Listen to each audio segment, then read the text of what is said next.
नमस्कार। जेपीएससी यानी झारखंड लोक सेवा आयोग के इंटरव्यू में किन बातों का ध्यान रखना चाहिए, आज हम इसी पर थोड़ी गहराई से बात करेंगे। हमारे पास ना एक दस्तावेज है जो खास जेपीएससी उम्मीदवारों के लिए ही मार्गदर्शन का काम करता है।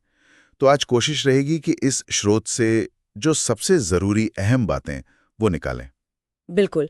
और ये समझना बहुत ज़रूरी है कि ये सिर्फ एक इंटरव्यू नहीं है। इसे पर्सनालिटी टेस्ट या व्यक्तित्व परीक्षण भी कहते हैं। तो जाहिर है, तैयारी से लेकर इंटरव्यू में आप कैसे पेश आते हैं, हर पहलू, हर छोटी बात मायने रखती है। इस गाइडलाइन में इसी पर जोर है। अच्छा, तो चलिए फिर तैयारी से ही शुरू करते हैं। दस्तावेज तो साफ कहता है कि भाई अपनी पढ़ाई लिखाई, आपके शौक, अगर कोई काम का अनुभव है तो वो, और हाँ, अपना गृह नगर या जिला, इसके बारे में तो अच्छी जानकारी होनी ही चाहिए। ये तो काफी बेसिक लगता है। हाँ, है तो बेसिक, लेकिन इसकी गहराई ज़रूरी है। जैसा इस दस्तावेज में कहा गया है, सिर्फ ऊपर ऊपर की जानकारी काफी नहीं। जैसे अपने जिले की जानकारी का मतलब है कि वहाँ के सामाजिक, आर्थिक मुद्दे क्या हैं, चुनौतियाँ क्या हैं, क्या संभावनाएं हैं, ये सब।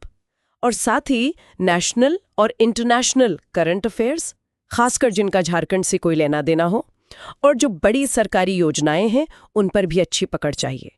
रोज अखबार, पत्रिकाएं पढ़ना, ये सब इसी का हिस्सा है।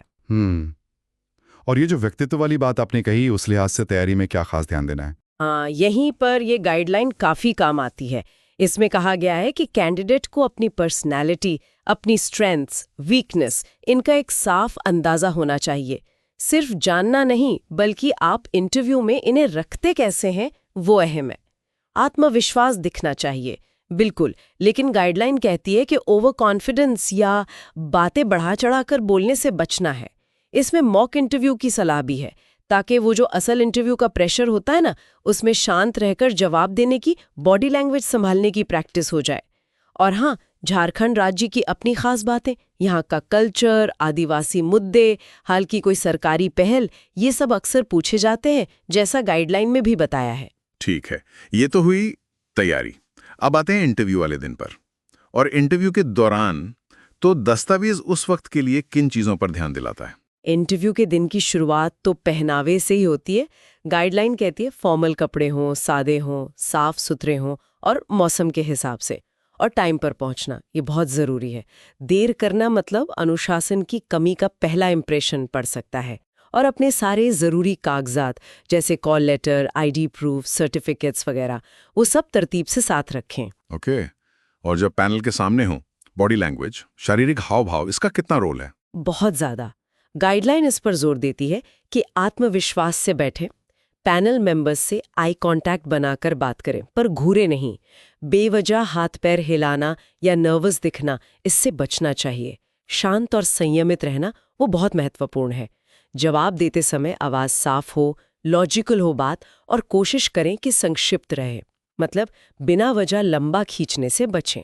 एक सवाल जो अक्सर मन में आता है, अगर कोई सवाल का जवाब न पता हो तब क्या? अंदाजा लगा देना ठीक है? इस पर गाइडलाइन क्या कहती है? नहीं, गाइडलाइन साफ कहती हैं कि अगर जवाब नहीं पता तो ईमानदारी से मान लेना बेहतर है। आप विनम्रता से कह सकते हैं कि आपको इस बारे में जानकारी नहीं है। अंदाजा लगाना या उससे भी बुरा गलत जानकारी देना, वो ठीक नहीं, उसका नेगेटिव असर पड़ता है। ईमानदारी को महत्व दिया जाता है। ये ईमानदारी वाली बात वाकई अहम है। अच्छा, और बातचीत के कंटेंट या टोन को लेकर कोई खास सलाह? हाँ, एक और बात है, नकारात्मकता से बचने की सलाह दी गई है। अगर सरकार की या किसी पॉलिसी की आलोचना करनी भी पड़े तो वो तथ्यों के आधार पर हो और संतुलित तरीके से हो। और बेहतर है कि आप साथ में कोई समाधान, कोई सुझाव भी दे। इससे आपकी एनालिटिकल स्किल और पॉजिटिव अप्रोच दिखती है।